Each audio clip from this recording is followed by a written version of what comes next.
Pessoal, nesse bimestre nós vamos estar estudando a respeito das leis de Newton. Só que antes eu quero lembrar vocês a respeito de forças.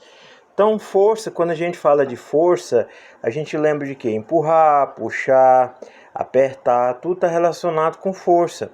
Força é uma grandeza vetorial, por isso que eu escrevi aqui, a força é um vetor. Nós temos grandezas escalares e vetoriais.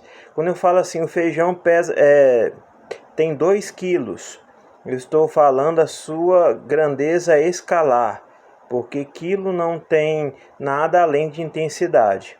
Mas quando eu falo que a força é um vetor, ela tem módulo, ela tem intensidade. Exemplo, a força pode ser de 20 newtons. Essa força ela tem direção, ela pode ir do norte para o sul. E ela tem sentido, ela pode tanto estar indo quanto pode estar voltando. Então nós temos direção, ela pode estar de baixo para cima ou de cima para baixo, né? Então nós temos força, é um vetor que tem modo, direção e sentido. A força ela é medida em newtons, diferente da massa que é medida em quilos.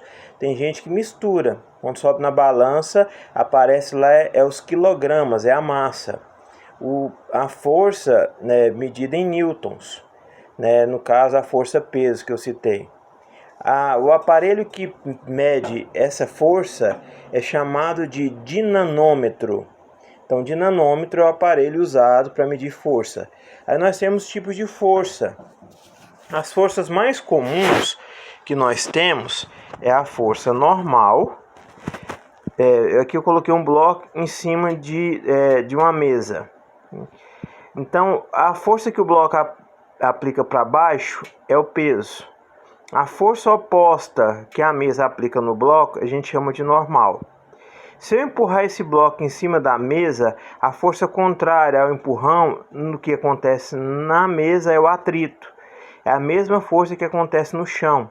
Então, quando você chuta uma bola, a bola é empurrada para frente pelo chute, mas o atrito empurra ela para trás, vai fazer com que ela pare em um determinado momento.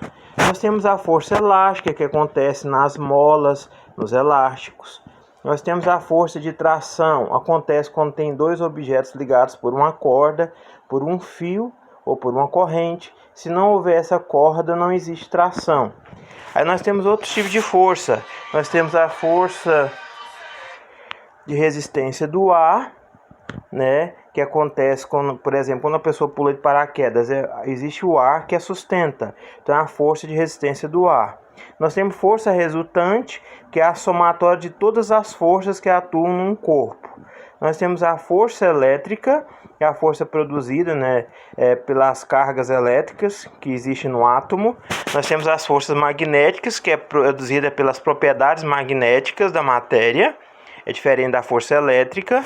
Nós temos a força nuclear, que é produzida no núcleo do átomo. Nós temos as forças de contato e as forças de campo.